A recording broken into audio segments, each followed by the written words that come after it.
It is an example of how a well-equipped hospital that meets present needs can be built in a few weeks. Carytown is currently concerned with how to protect those that work within its walls. It was built by the British military and is administered by Save the Children, but the majority of the doctors and nurses providing care are Cuban. They work wearing the PPE uniforms up to an hour, because they cannot tolerate any more than but with regular shift. They make sure the patients are accompanied by doctors and nurses 24 hours a day. The Cuban doctors and nurses work with 50 English-speaking doctors that have come with Save the Children, such as the Irish epidemiologist Carrie Garavan, who has said the Cuban doctors are marvelous. The hospital only has 7 patients. Save the Children has put in place a test week before filling the 100 beds, while in other public hospitals the sick and dead pile up. Meanwhile here, at the hands of the Cubans, patients receive the necessary treatment for all the illnesses caused by Ebola. Over the next few weeks, the rest of 165 Cuban medical professionals will go to various hospitals to learn and end, once and for all, this Ebola nightmare. From Freetown, Oscar Epelde for teleSUR.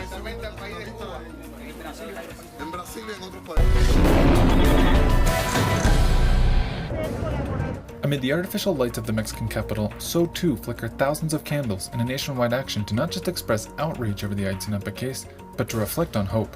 While standing at the base of the iconic Angel of Independence monument, this group of everyday citizens say that their actions and protests over Ayotzinapa will continue beyond the case. Analysts also argue that Ayotzinapa is not an isolated incident, and that the state's transformation over decades has incubated a climate for other Ayotzinapas to occur. It has been nearly 7 weeks since the 43 students were disappeared, and now the writing on the wall asks, with a play of words, what is to come next? Or who will be next? Clayton Khan, teleSUR, Mexico City. The situation in the West Bank territories of occupied Palestine is going from bad to the worse, with tension rising and clashes breaking out in several West Bank towns. A Palestinian medical source said that 21-year-old Mohammed Jawabre was shot dead by Israeli forces Tuesday during clashes in Al Arub refugee camp north of Hebron, stating that Jawabre arrived at the hospital in critical condition and the doctors announced his death shortly afterwards. Justifying the incident, an Israeli army spokesman said that a violent rout of 200 Palestinians was taking place in the area, adding that Jawabra aimed an improvised weapon at forces and that soldiers responded by shooting him. In another incident, the Israeli troops shot and seriously injured a young Palestinian man near the northern West Bank town of Korsa. The news site Ynet said an Israeli military ambulance took the Palestinian to an Israeli hospital for treatment. Meanwhile, another 2 Palestinian teens were injured during clashes in Beit Farouk village, east of Nablus, when Israeli forces shot live fire, stunning grenades, tear gas, and rubber bullets at protesters near Beit Farouk school.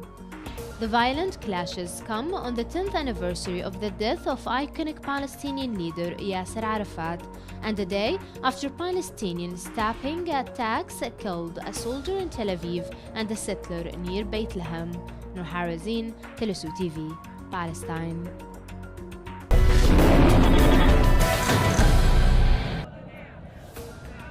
In the US, over 100,000 nurses protested this Wednesday to demand better training and improved sanitary conditions for potential Ebola cases. Nurses claim they are not properly prepared for a possible Ebola outbreak. The strike comes on the heels of statements made by the Center for Disease Control, assuring the contrary during a Senate hearing.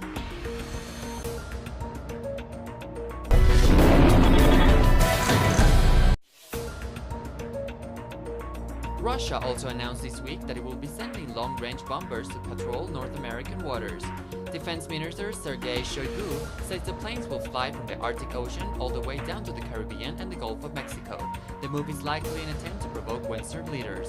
Since the conflict began in eastern Ukraine, the relationship between Russia and the West had worsened to its most tense state since the Cold War.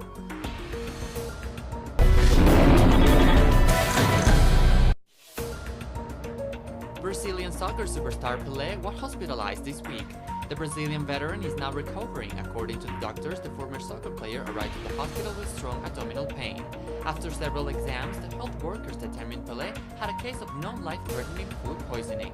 The player FIFA official reportedly said he's feeling much better. He is expected to leave the hospital very soon.